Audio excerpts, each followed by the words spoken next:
김재원 후보 모시겠습니다. 어서 오세요. 안녕하세요. 네, 힘드시죠?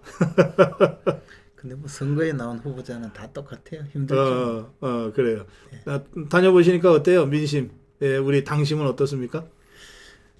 지금 전당대회가 뭐 굉장히 좀 과열 분위기이고 네, 후보들끼리 좀 인신공격까지 있는 상황이긴 하지만 네, 네, 그래도 이제 당이 정상화되고 또 정권교체까지 이루고 나니까 네. 새로운 리더십을 형성하는 과정에 대해서는 큰 기대가 있는 것 같아요. 아, 뭐 예를 들자면 전에 그 전당대회에서는 사실 좀 썰렁한 분위기도 있었는데 네, 지금은 너무 과열돼서 음, 당원들이 너무 많이 와서 오히려 통제를 해야 될 아하, 지경이고요. 예, 행사장 가면 못 들어가는 분들이 태반이에요. 아하. 그것이 이제 과거와는 많이 달라졌죠. 음, 그리고 또 만나면 할 말이 많아서 후보들 네, 데리고 이야기도 많이 하려고 하고 그런 네, 것이 지금은 좀 분위기가 많이 확실히 좀 바뀌었다는 뜨거워졌다. 뜨거워지고 예, 또 뭐 잔치집 같은 분위기는 있습니다. 근데 네, 이제 그러다가 뭐 땅 투기니 뭐니 막 그 공격을 하면 또 소리도 지르고 네. 하지만 뭐 그것도 뭐 잔치판에 또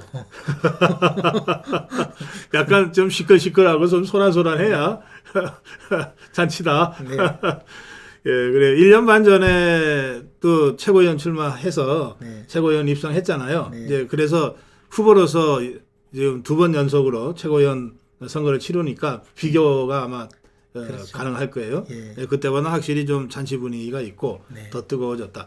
역시 우리가 정권을 탈환하고 나서 치르는 여당 전대라서 그런가 싶기도 하고 또 100% 당원 투표라고 하는 그런 부분도 좀 있는 것 같죠. 그리고 또 이제 코로나19가 거쳐지고 맞아요. 예. 그런 면도 있고요. 네. 여러 가지가 합해져서 음. 이제 전당대회가 사실 굉장히 그 좀 과열이라고 평할 만큼 네. 달아오르고 있는 건 사실입니다.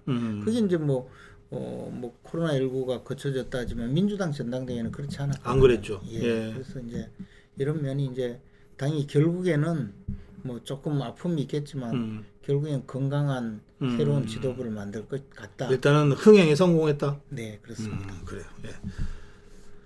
그런데 이제 김재원 후보를 지지하고 좋아하는 많은 분들이 계시지만 아니 뭐 지난번에 최고위원 했는데 뭐 또 나오냐 이런 분들도 계시잖아요. 당연히 있죠. 근데 네. 이제 사실 지난번 당 지도부에 있던 분들 중에 배현진 최고위원 빼고는 전원이 네, 재출마를 했어요. 또 그러네요. 네. 예. 조수진, 예, 우리 김재원 후보, 정미경, 그다음에 정미경 후보, 청년 최고위원이던 그 김용태 네, 후보까지 나왔으니까요. 그러네요. 예, 그래서 이제 그런 것이 뭐 여러 가지 원인이 있겠지만 사실은 지금 당이 좀 어려움에 처해 있는 것도 사실이고 네, 총선을 앞두고 또 당의 그 새로운 리더십이 이제 총선을 이끌어야 되는데 네, 그에 대해서 각자 할 말도 있고 또 생각도 있고 또 저 같은 경우에는 사실 이제 이 당이 지금 총선 이후에 빚어질 여러 가지 어려움을 제가 해결할 자신이 있다라는 네. 그 나름의 자신감으로 출마를 하게 된 겁니다. 어떤 어려움을 예상하십니까? 우선에는 이제 총선을 막상 앞두고 있는데 네, 과연 어떤 전략으로 맞이할 건가. 저는 이제 이 부분에서는 제가 조금 책임감을 느끼거든요. 네, 그리고 민주당이 뭐 지금은 지리멸렬하죠. 특히 이제 당대표의 뭐 소위 사법 리스크 때문에. 그러나 뭐 이재명 대표가 뭐 얼마 견디겠습니까? 제가 보기에는 좀 지나면요. 이재명 대표 스스로 항복하고 뭐 교도소문을 자기가 직접 열고 들어가야 될 겁니다. 아하, 예, 그렇게 될 정도가 될 테고요. 그러면 틀림없이 이제 민주당도 새로이 전열을 정비하고 나오면 또 야당의 또 힘이라는 것은 무시 못할 그런 전열 정비가 형성될 거거든요. 네, 그리고 우리는 사실 총선에 임하는 그런 전략이 아직까지는 뭐 대통령 얼굴로 총선을 치른다 이 정도밖에 없는 것 같아요. 네, 저는 사실 그렇게 간단한 문제는 아니라고 생각하거든요. 네, 그래서 이 모든 것을 대비하고 함께 당의 성공과 대통령의 성공을 위해서 함께 가야 되기 때문에 네. 그 점에서 저는 뭐 나름의 보관을 하고 있습니다.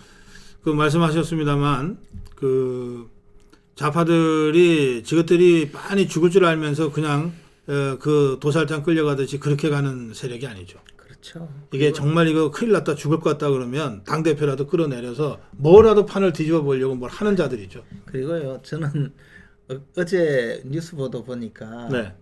그 건너갑 아, 예. 상임 건너갑이 나타났더라고요. 이 예. 이야기를 한 것이 네. 역시 건너갑 저분은 나름의 참 공력이 있다. 예. 이게 뭐였냐면 예. 이재명 대표를 보고 네. 이번에는 이번에는 봐줄게. 방탄해줄게. 이번에는 일치 단결이다. 당이 총화 단결해서 이재명 체포동의안을 부결시켜야 된다. 그런데 다음에 영장이 오면 그땐 살신성인이라고. 아하. 그러니까 이제 살신성인이라는 말은 뭐 이재명 당신이 죽고 남을 구해라 이 말인데 당을 네. 구하라는 거죠.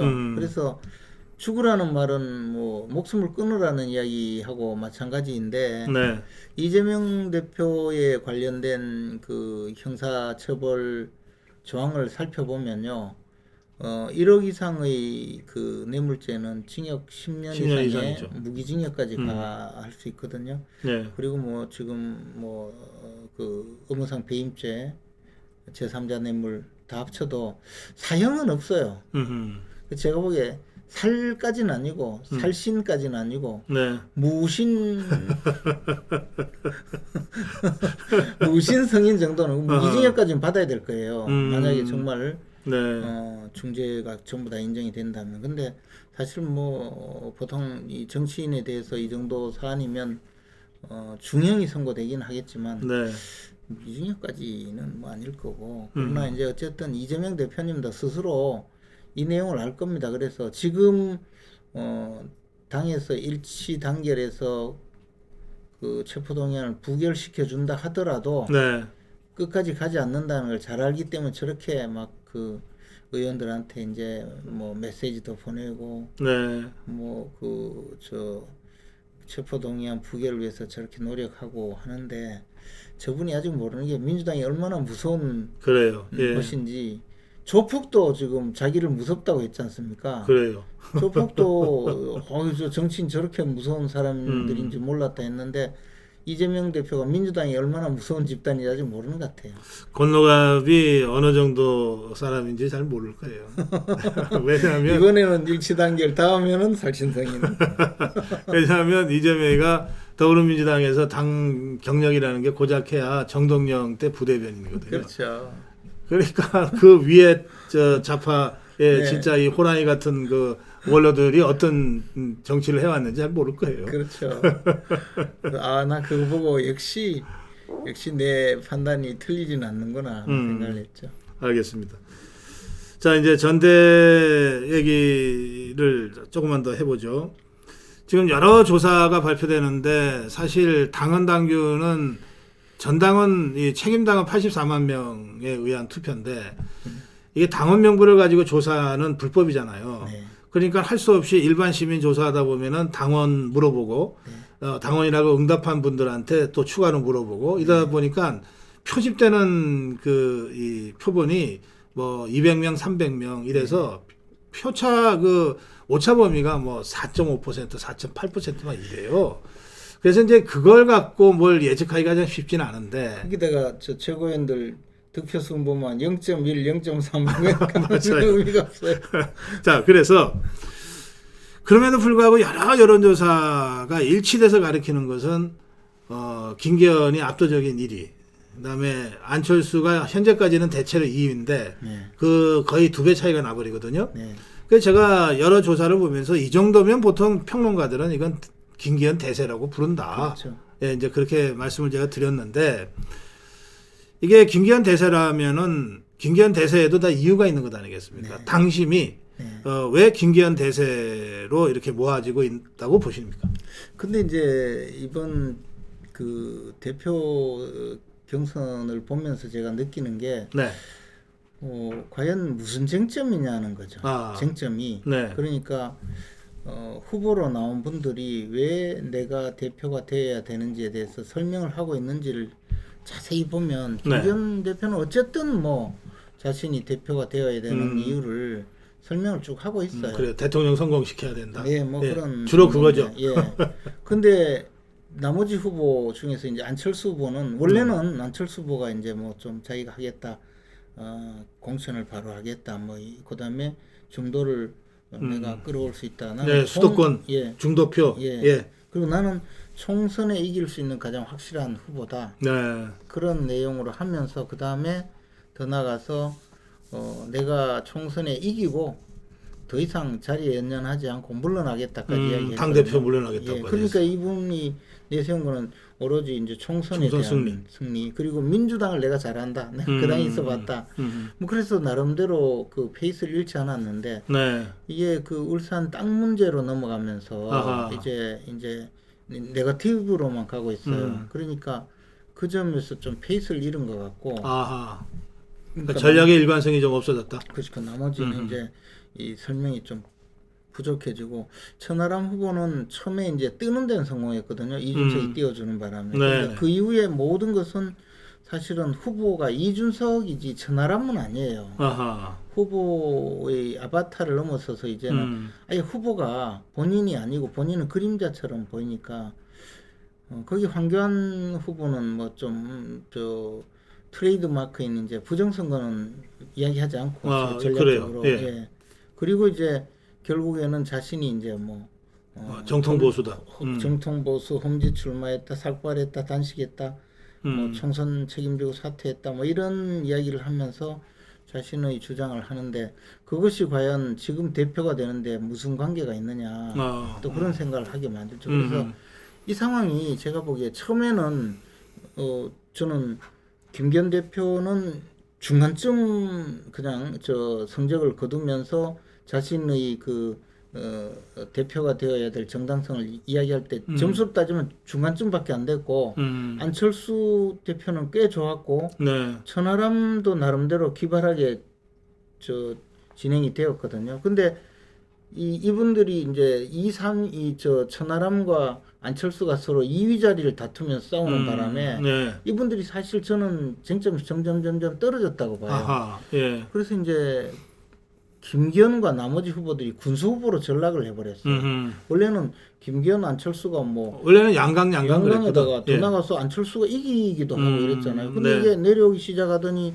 안철수와 천하람이 늘 그 서로 엎치락 뒤치락 하는 이 국면이 되면서 1대3 구도가 되어버렸어요. 1대3 구도에 한 1강과 나머지 군소 후보 이런 식으로 바뀌어가는 것 같아요. 이게 점점 심해지거든요. 네. 그러면 이제 그럼 상황이 지금 그렇다면 뭐 우리 김재원 후보는 워낙 전략가시니까 그렇다면 1차에서도 끝낼 수 있다 이런 전망이 가능합니까? 저는 2차에서 끝낼 가능성이 훨씬 높다고 봅니다. 아하. 예. 왜냐하면 후보들이 한번 페이스를 잃어버리면 놓치고 지금 가기 때문에 이게 울산 그 땅 문제가 김기현 후보의 울산 땅 문제는 어제 오늘 이야기가 아니고 네. 벌써 5년 전 지방선거 때 문재인 정권에서 이걸 가지고 네. 크게 한번 한탕을 해먹으려다가 도리어 그 뒤에서 그 공작하던 분들이 다 조사를 받고 재판을 받고 있거든요. 예. 그러니까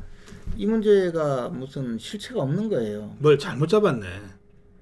이게 왜 이렇게 끌려 들어갔는지는 제가 이해는 안 가지만 저에게도 막 문자 메시지가 이제 들어오면서 그 그림 그려가지고 들어오기 시작을 했어요. 근데 그건 아마 다른 쪽에서 이제 옛날 그 언론 보도를 그걸 뭐 블로그로 만들어서 보내려고 했는데 예. 거기에 이 사람들이 옳거니 하고 이제 달려들은 거죠. 아하. 근데 저는 뭐 그 문제가 하여튼 이게 결론이 나지도 않고 네. 결정적인 뭐 아무런 단서도 없고 그렇게 해서 또 유야무야 뭐 그렇게 끝나지 않을까 생각을 합니다. 그렇군요. 그러니까 이제 결국에는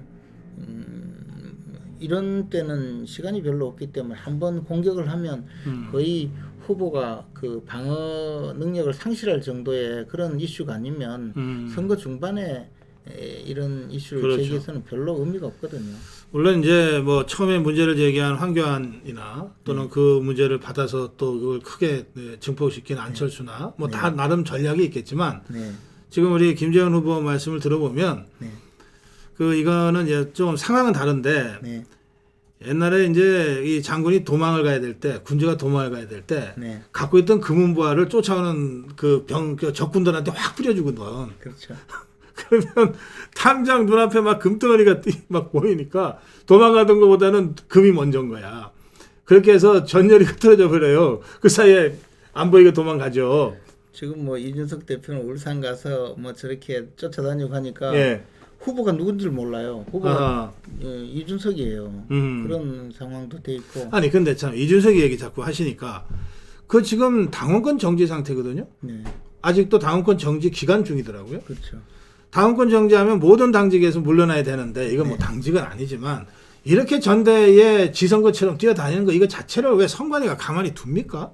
그 지난번에 그건 좀 황당한 거 아니에요? 후원회장 맞는 걸 허용해주면서 네. 뭐 이제 다 이렇게 됐는데. 아니 그런 선관위를 뭐하러 이걸 저 선관위라고 맡깁니까? 근데 뭐 선관위를 비난하면 후보가 큰 불이익이 올 수 있기 때문에 아니 그건 제가 얘기하는 거예요. 나 이런 선관위 처음 봤어요. 저는 어떻게? 맞장구를 치는 것도 혹시나 또 걸려. 저를 반박하세요. 아니 어떻게 당원권 정지된 자가 이렇게 선거판을 그 휘젓고 다니는데 가만히 두냐고 이게 당입니까 이게? 근데 정말. 저도 양심이 있어서 반격을 못 하겠습니다.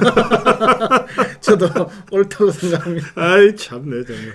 근데 하여튼 지금 상황이 그래서 김기현 대표가 마음은 좀 심란할 텐데 네. 실제 선거판은 오히려 유리하게 가고 있다고 느끼고 있습니다. 그래서 1차에서 끝낼 김기현 후보가 과반을 해서 끝날 가능성이 훨씬 높다. 그렇죠. 그렇게 보시는군요. 알겠습니다. 그리고 울산 땅 문제 가장 문제가 이때 되면 피해자라도 나타나야 되거든요. 내가 속아서 땅을 팔았는데 이래 됐다든가 또는 뭐 예를 들어 내가 공무원인데 사실 위에서 압력을 받았다든가 또는 뭐 그때 이 땅을 가지고 사실 이런 식으로 압박을 받아서 계획을 이쪽으로 바꿨다는 뭐 용역회사든 뭐든 나와야 되는데 아무도 없잖아요. 예. 이거는 해봐도 정치 공세로는 별로 의미가 없는 상황이죠. 그러니까 저 옛날에 다른 쪽에 민주당 쪽의 뭐 언론이나 이런데 뭐 항상 녹취록 같은 게 등장하잖아요. 네. 녹취록이라든가 현장 뭐 사진 이런 거 그리고 뭐 편집을 하든 뭐 가짜로 만들든 왜냐하면 그래야 이게 정치 공세로서 공작으로서 파괴력이 있는데 이거는 지금 그걸 5년 전에 우려먹던 걸 재탕을 해서 아무런 내용이 없기 때문에 의미가 없다 그런 뜻이죠. 그래요. 알겠습니다. 그 최고위원은 그 이렇게 이제 4명을 뽑잖아요. 네. 청년 따로 뽑고. 네. 근데 1, 2, 3, 4등이 별 차이가 없습니까? 실제 자리는 1, 2, 3, 4등 딱 서열 맞춰서 앉잖아요. 않죠. 근데 예. 발언 순서도 대체 그렇지 않아요? 발언 순서도 그렇죠. 근데 그 외에는 차이가 없어요. 그 외에는 네. 예. 그 외에는 차이가 없고 또 이제 수석 최고위원이라고 이야기하는데 그것도 아무도 그렇게 불러주지 않고. 네. 그리고 뭐 수석인 것도 만약에 수석 최고위원이 의미를 갖는 경우는 어떤 경우냐면 당 대표가 유보된 상태에 원내대표도 승계할 수 없는 그런 상태가 되면 서열 이제 3위가 되네요. 예. 당 대표 자리를 승계하는데 과거에 그런 경우가 한 번 있었습니다. 지난 20년 내에 박근혜 전 대통령이 2007년도에 이제 대통령 후보 그 경선에 참여하기 위해서 2006년도 지방선거 직후에 당 대표직을 사퇴했거든요. 그래서 23일 동안 김영선 의원이 수석 최고위원으로서 대표직을 승계한 적이 있습니다. 맞아요. 예. 그래서 당 대표 경력이 있다 이렇게 얘기하죠. 네. 그때 아주 그 김영선 의원께서 정말 화려하게 당 대표 권한대행을 하셨죠. 23일 동안 그래도 대표 비서실장도 임명하고. 그래요. 그런 아주 특수한 일시적인 상황 말고는 뭐 최고위원은 다 같은 최고위원이다. 그래도 기분이 그게 기왕이면 1등 해야지. 당연하죠. 그렇잖아요. 근데 1등 하려고 무리하다가 잘못되기 때문에.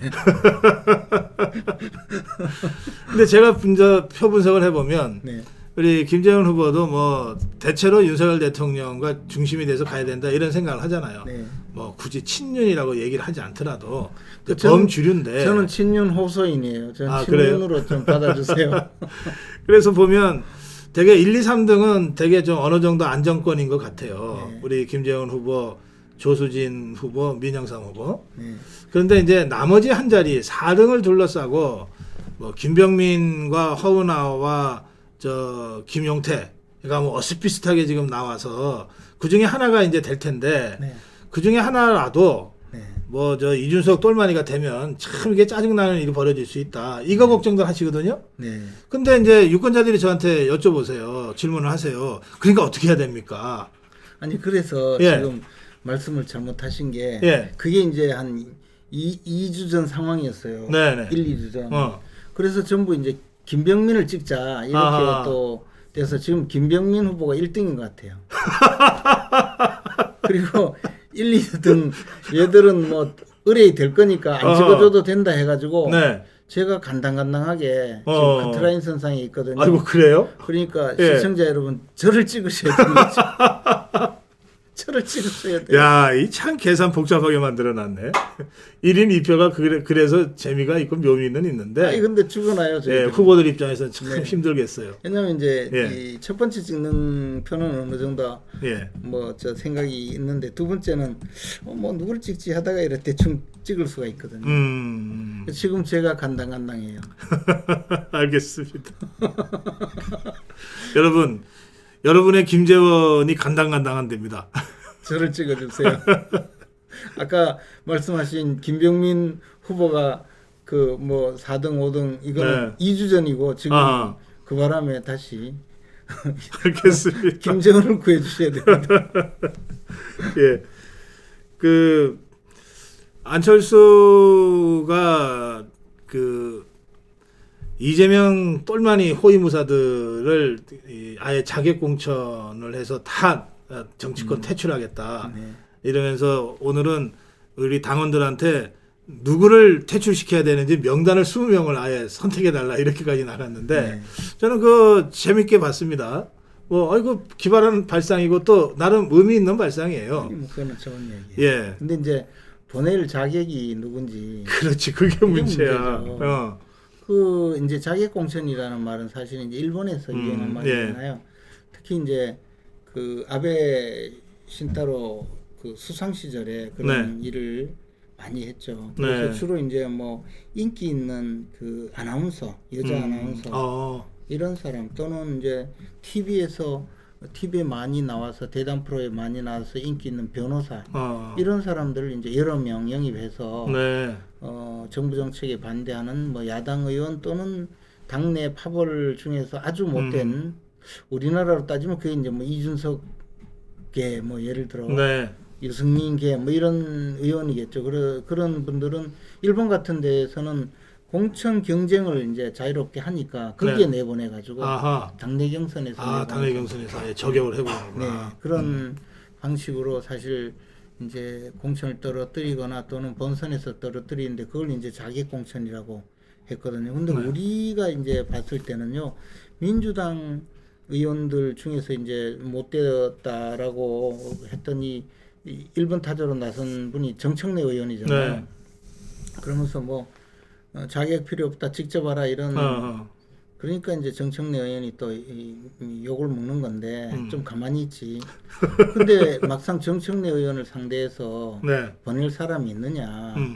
그렇게 이제 아마 안철수 대표가 자격 공천하겠다면 네가 가라 하와이 또 나올 거 아니에요.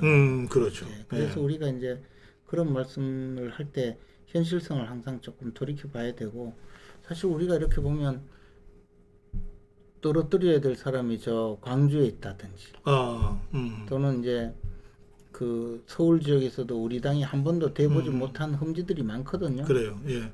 그런 데 있다든지 하면 그 공헌하는 바를 결국에는 이상한 방식으로 해결을 해야 되고, 그것이 또 이제 말하자면 이게 이제 정상적인 공천이 안 될 가능성이 있어요.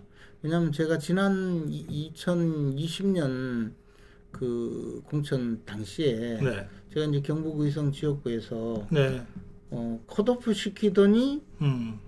이 험지를 가라고 그랬어요. 네. 보통 이제 어려운 지역에 가서 당선이 되라고 하면 우리 당에서 뭐 20년에 한 번도 안 된 그런 선거구에 가서 당선되어 달라라고 하려면 당에서 정말 꽃가마를 태우고 그 상품을 좀 예, 포장을 잘 해서 뭐 그리고 뭐 하여튼 좀 광채가 나게 만들고 그렇죠, 해야 그렇죠. 되는데 예. 자기 지역구에서 목을 치고 그쪽으로 보내더니 거기서도 또 경선을 시켰거든요. 근데 그쪽에는 또 원래 정치하던 분들이 있을 거 아니에요. 그것도 뭐 간지 2주 만에 경선을 하니 네. 사실 해보나 마나가 돼버렸죠. 근데 이제 그런 식으로 해서 사실은 그냥 한 사람 망신주기로 끝나버렸거든요. 네. 그래서 이제 그런 식의 공천이 과연 의미가 있겠느냐. 네. 또 그래요. 하나는 우리는 이제 사람을 키우려고 하지 않고 소모품으로 자꾸 쓰잖아요.